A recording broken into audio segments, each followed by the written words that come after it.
আমাৰ দুটা শব্দৰ প্ৰয়োগ আছে সমাজত, বিদ্যাৱান আৰু বিদ্বান, নহয়নে?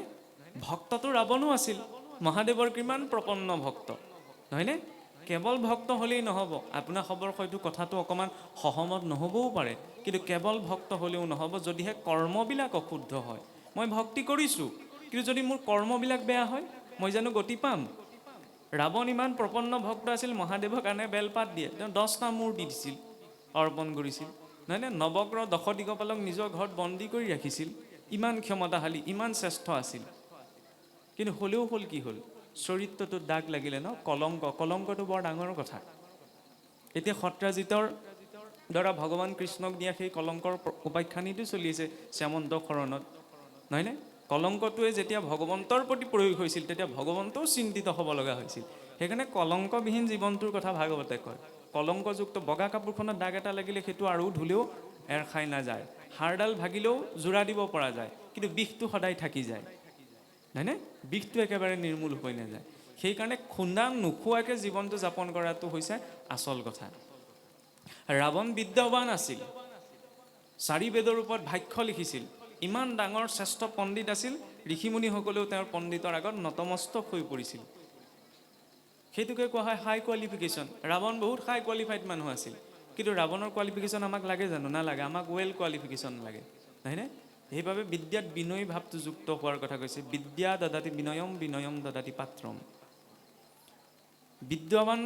বিদ্বান হ'ব নালাগে, বিদ্যাৱান হ'ব লাগে, বিদ্যাৱন্ত হ'ব লাগে। কাৰণ জ্ঞান ৰাৱণৰো আছিল, ভক্তি ৰাৱণৰো আছিল। কৰ্ম শুদ্ধতাটো কোনখিনিত লাগে? দুৰ্যোধন, দুঃশাসন, ৰাৱণৰ দিনত সেই কুম্ভকৰ্ণ, ৰাৱণ, এই সকলেও ঈশ্বৰক প্ৰত্যক্ষ দেখা পাইছিল, কিন্তু পৰিৱৰ্তন হ'ল জানো? নহ'ল। ৰামক বনবাসলৈ যোৱাৰ বুদ্ধি কিন্তু মন্থৰাই দিছিলগৈ। গতিকে ৰাম ৰাজ্যত থাকিও লাভ নাই যদিহে অন্তৰ শুদ্ধি নহয়, আৰু ভক্তিৰ নামত সকলো কথা জানি বুজিও যদি লাভ নাই যেতিয়ালৈকে মোৰ অন্তৰ শুদ্ধিতাৰে তাক মই আচৰণ নকৰোঁ। সেইকাৰণে মধ্যম শ্ৰৱণটোকো কোনোবাখিনিত উপেক্ষা কৰা হৈছে। তৃতীয়তে কি ক'লে? উত্তম শ্ৰৱণ, যে শুনিছে, তাক মনন কৰিছে আৰু তাক পালন কৰিছে। শ্ৰৱণমটো গুৰুপূৰ্বম, মননম তদনন্তৰম, নিদিধ্যাসন মিত্যে তত্ত্ব জ্ঞান পূৰ্ণ বোধস্য লক্ষণম। যে প্ৰথমতে গুৰুমুখে শুনা, হয়নে?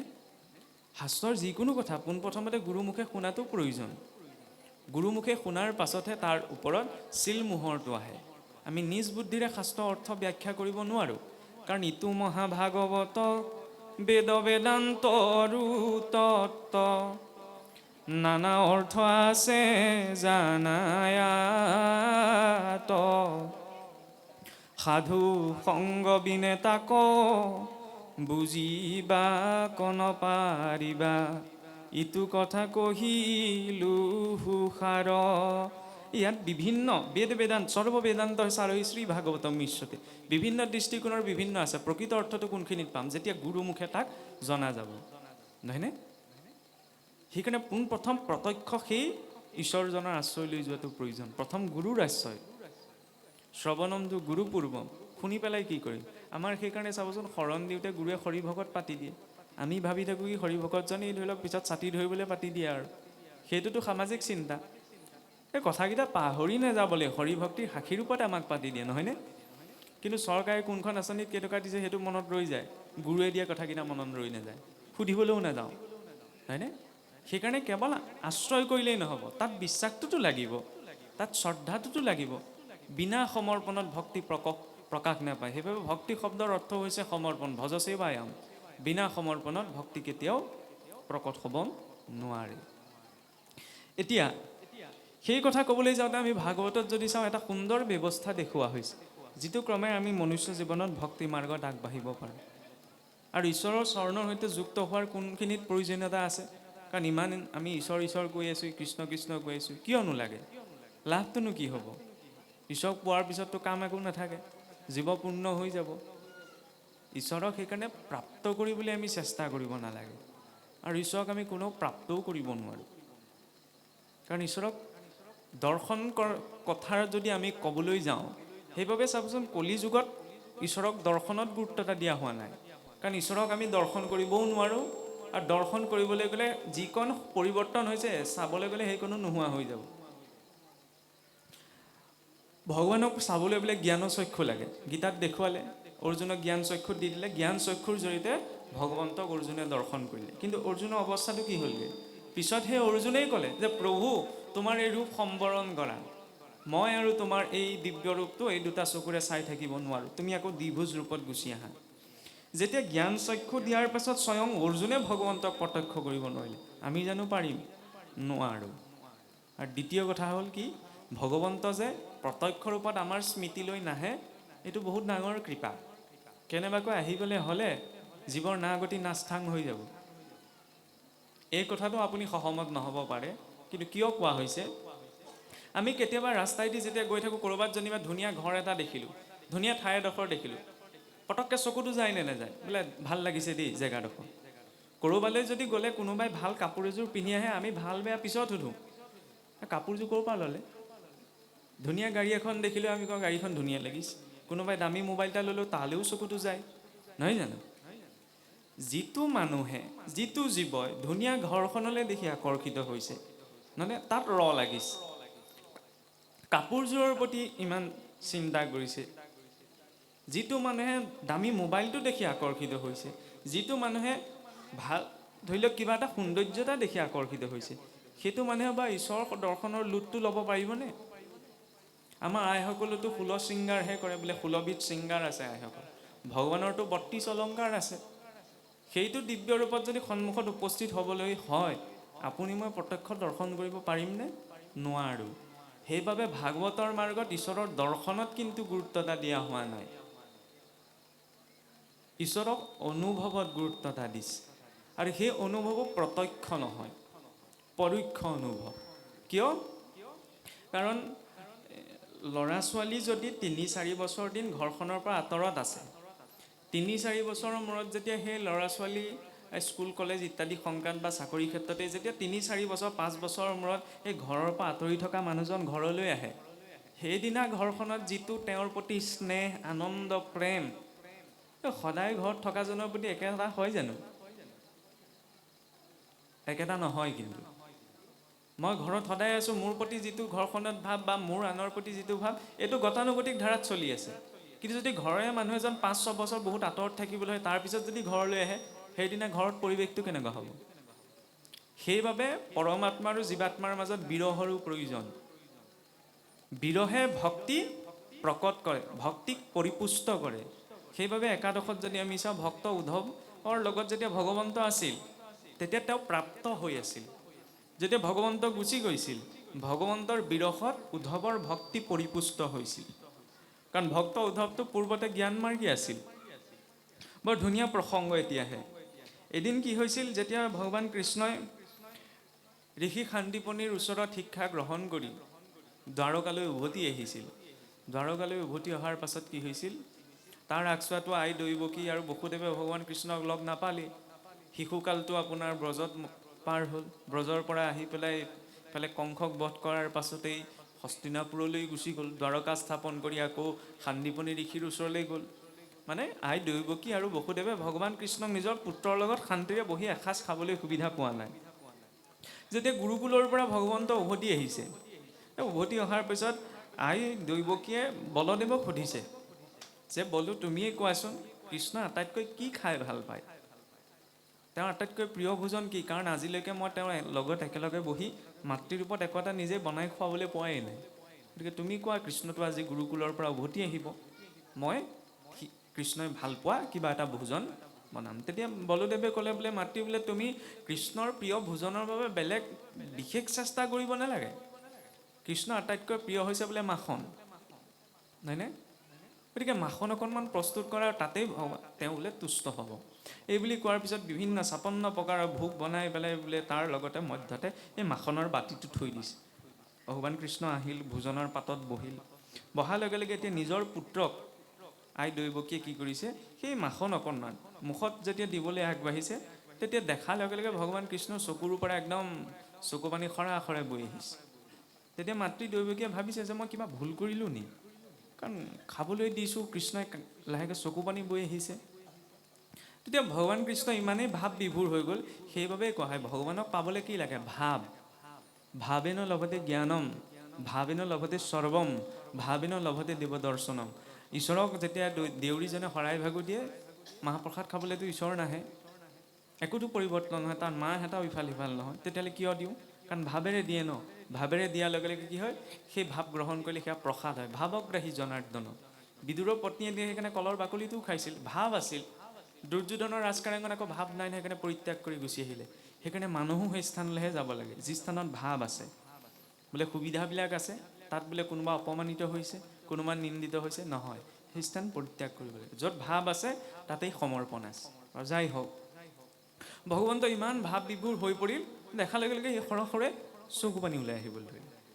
আৰু ভোজন পাতৰ পৰা উঠি পেলাই তেওঁ নিজৰ কক্ষলৈ গুচি গ'লগৈ, একো মাতিব নোৱাৰিলে।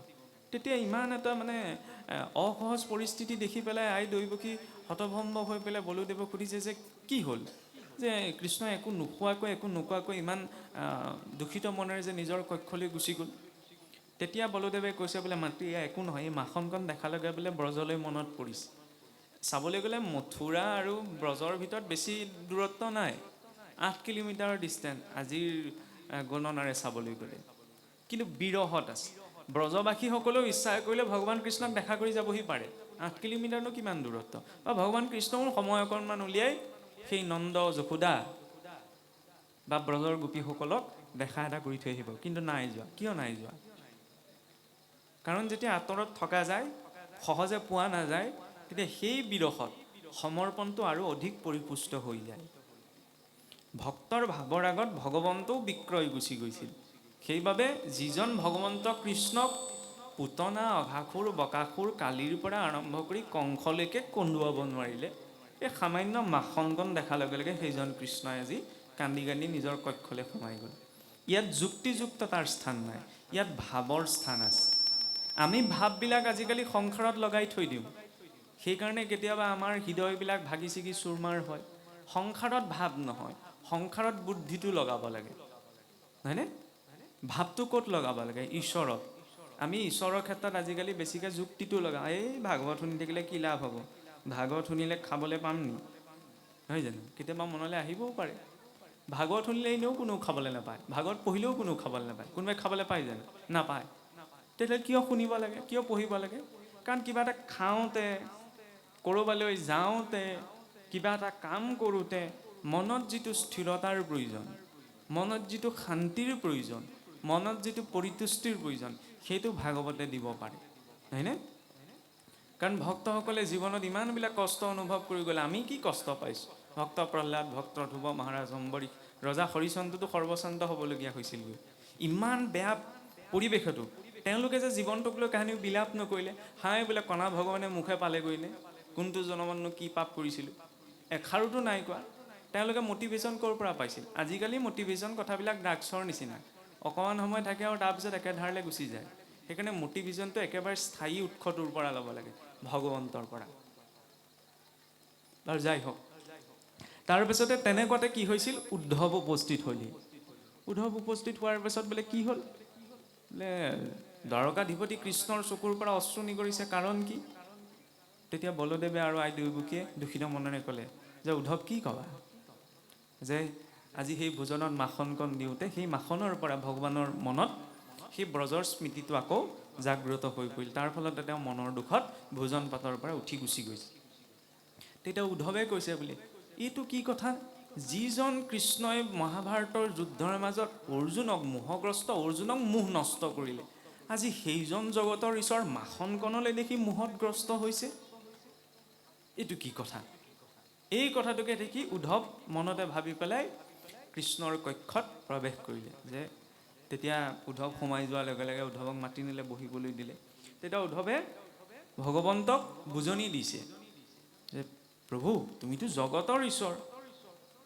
যিজন কৃষ্ণ কংসৰ ৰাজ্যৰ আগত, ব্ৰজৰ মথুৰাৰ সেই সমগ্ৰ সম্পত্তিৰ আগত, দ্বাৰকাৰ গোটেই ঐশ্বৰ্যৰ সন্মুখত, মহাভাৰতৰ যুদ্ধৰ মাজত বিচলিত নহ'ল, আজি সেই দ্বাৰকাধিপতি কৃষ্ণ খোৱা বস্তু এটা দেখি বিচলিত হৈছে যে প্ৰভু, তুমিও আনক শিক্ষা দি দি মোহতগ্ৰস্ত হৈ গৈছা নি?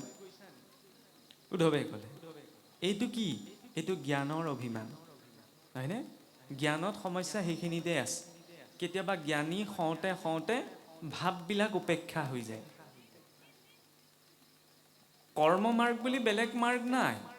জ্ঞান মাৰ্গতো কৰ্ম আছে, ভক্তি মাৰ্গতো কৰ্ম আছে, খালি পাৰ্থক্য এটা আছে। জ্ঞান মাৰ্গত কি হয়?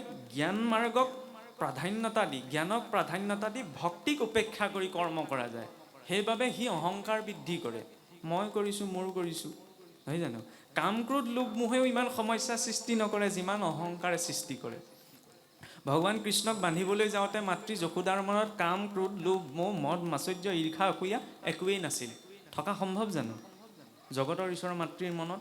কিন্তু কি আছিল? দুৱাঙলে যে নোৱাৰিলেগৈ, মই মোৰ ভাৱ, মোৰ পুত্ৰ মই বান্ধিছোঁ, ইমান সূক্ষ্মভাৱে দেখুৱাইছে।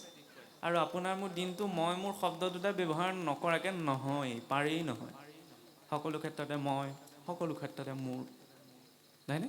তেতিয়া কাম ক্ৰোধ লোভ মোহ এইবিলাক অকণমান চেষ্টা কৰিলে সংযম কৰিব পৰা যায়, কিন্তু মই মোৰ শব্দ দুটা, এই দুটা ভাৱকটো নোৱাৰি। সেইবাবে কি কৰিলে? গোটেই দিনটো মই মোৰ শব্দ দুটা আমি সংসাৰৰ ক্ষেত্ৰত প্ৰয়োগ কৰি থাকোঁ। অকণমান জীৱনত আছুতীয়াকৈ সময় লাগে, যিকণ সময়ত মই মোৰ শব্দ দুটা ঈশ্বৰৰ ক্ষেত্ৰত প্ৰয়োগ কৰোঁ। যে মই কোন হয়?